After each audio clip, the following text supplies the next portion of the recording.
Bonjour, donc je suis Olivia Maillefer, chargée de mission animation réseau et communication chez Liane Coopération. C'est un réseau multi-acteurs en Nord-Pas-de-Calais, donc qui réunit à la fois des associations, des collectivités, des universités, des hôpitaux, bref, toutes les structures qui mènent des projets de coopération internationale et qui sont localisées en Nord-Pas-de-Calais. On a 4 types de missions essentielles. Une mission d'observatoire, donc c'est-à-dire recenser un petit peu tout ce qui se fait en matière de coopération internationale, les types d'acteurs qu'il y a sur le territoire, les types de projets menés, dans quel pays, etc. Pour ça, on a une base de données en fait qui recense tous les acteurs. On essaye également de diffuser de l'information par rapport à des événements, des rencontres, des réflexions. On a une mission de mise en réseau, donc on organise des petites rencontres thématiques ou des rencontres territoriales.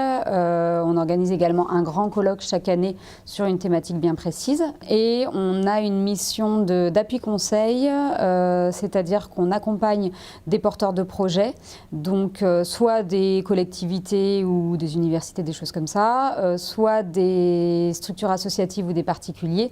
Dans ces cas-là, c'est via le dispositif Agir à l'international que nous animons et que ma collègue Pascal Choquet présentera après. Et on a également dans ce volet-là un rôle de coordination des formations. Donc on réalise une plaquette de toutes les formations qui sont proposées sur la thématique et qui ont lieu en Nord-Pas-de-Calais. En fait, c'est une forme de tourisme qui respecte l'humain, au premier point.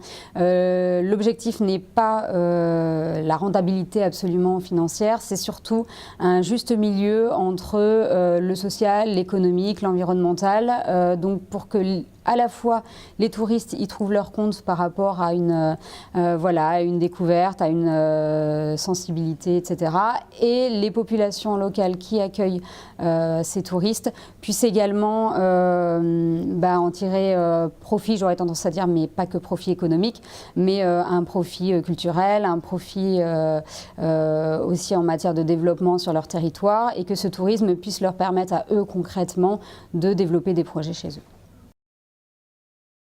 On travaille, nous, vraiment toute l'année sur pas mal de rencontres d'événements phares.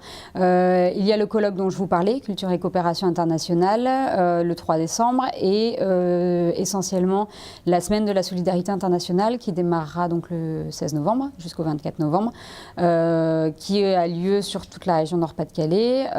C'est un événement national en fait qui fête sa 16e année. Et voilà, là sur la région, il devrait y avoir environ plus de 300 animations un petit peu partout, donc sur différentes thématiques, dont l'interculturalité et le tourisme solidaire. On a essentiellement notre site internet, donc avec la base de données, et où on retrouve vraiment toutes les rencontres qu'on organise ou qui sont organisées par les membres de notre réseau, tous les outils, les documents qu'on peut produire. On a également une plaquette, la plaquette de formation qui est semestrielle. On a un bulletin semestriel également qui reprend l'actualité de la solidarité internationale sur le territoire et qui reprend un petit peu l'évolution des réflexions, qui pose des questions de sens, des choses comme ça. Et on a une newsletter qui part tous les mois et qui, elle, relate surtout l'ensemble des événements qui auront lieu sur le territoire et ailleurs en France pour le mois à venir. Je pense que c'est le métier qui m'a choisi. Je suis partie en fait plusieurs mois en Afrique et j'ai découvert cette envie de travailler sur l'interculturalité, sur les échanges, et c'est là où je me suis rendu compte qu'en fait j'avais plus appris là-bas que je ne leur avais appris, et que cette notion de coopération et de relation d'égal à égal en fait entre toutes ces cultures était vraiment très très enrichissante, et du coup j'ai eu envie de pouvoir y apporter un petit peu ma pierre à l'édifice, quoi.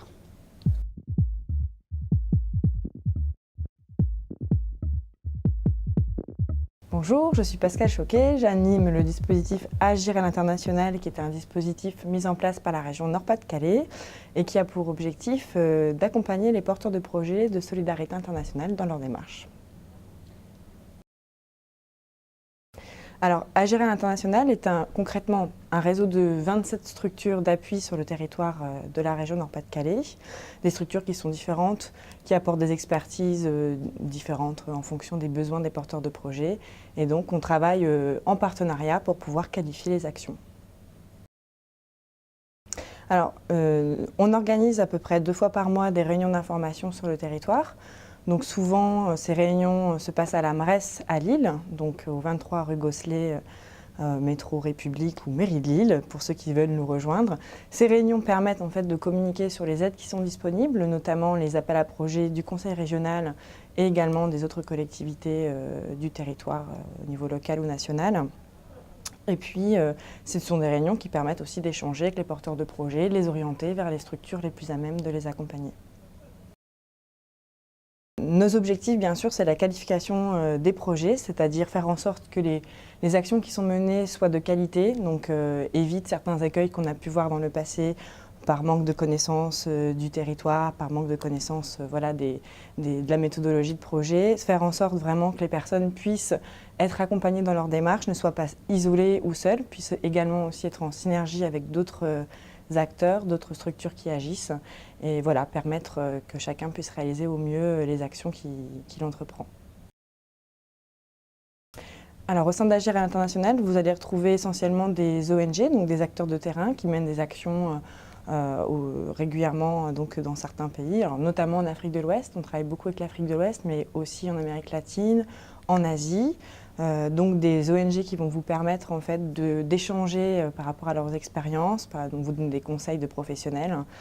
Et vous allez également trouver des structures, on travaille en partenariat avec des structures jeunesse qui sont là plutôt dans l'appui à la jeunesse, faire en sorte que les jeunes puissent apprendre à monter des projets, apprendre à devenir autonomes. Et donc voilà, tout cet ensemble de structures sont maillées entre elles pour permettre véritablement un accompagnement de proximité.